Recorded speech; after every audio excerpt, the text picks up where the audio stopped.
বিধানসভা নির্বাচনকে সামনে রেখে তৃণমূল কংগ্রেস প্রার্থী নরেন্দ্রনাথ চক্রবর্তী জোর কদমে নির্বাচনী প্রচার শুরু করেছেন এবং সাধারণ মানুষের কাছে ভোটের আবেদন জানিয়েছেন। পান্ডবেশ্বর বিধানসভার অন্তর্গত কেন্দ্র অঞ্চলের ছাতাধাওড়া শিব মন্দিরে পুজো অর্চনার মাধ্যমে তিনি তার প্রচারের সূচনা করেন। পুজো দেওয়ার পর তিনি এলাকার মানুষের মঙ্গল কামনা করেন এবং শান্তি ও সম্প্রীতির বার্তা দেন। এরপর তিনি ছাতাধাওড়া এলাকায় মসজিদে গিয়ে চাদর অর্পণ করেন, যা সাম্প্রদায়িক সম্প্রীতির এক গুরুত্বপূর্ণ বার্তা বহন করে।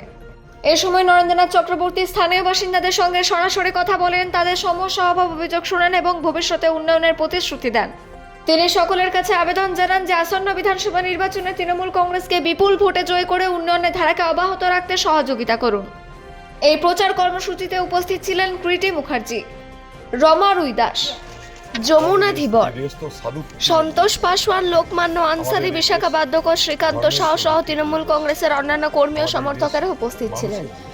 পান্ডবেশ্বর থেকে অজিত মেসা, রিপোর্ট নিউজে। এবং আমি ধার্মিক পরিবারের সন্তান, সেই জন্য প্রথমে যেমন আমি এসে শিবের অর্চনা করেছি, এবং তারপরে এই পুরো পীর সাহেব আমার অত্যন্ত প্রিয় মানুষ। আমি মনে করি উনি আমার অভিভাবক। আমি বিশ্বাস করুন আপনারা, আমি এসে দেখতে পাই উনি আমার মাথায় আশীর্বাদ করছেন। আমি এখানে আসতে খুব ভালোবাসি, তাই এখানে এসে চাদর চাপিয়ে আমি আজ ক্যান্দ্রা বিজয় সম্পন্ন করব। কোন কোন এলাকায় কর্মসূচি রয়েছে?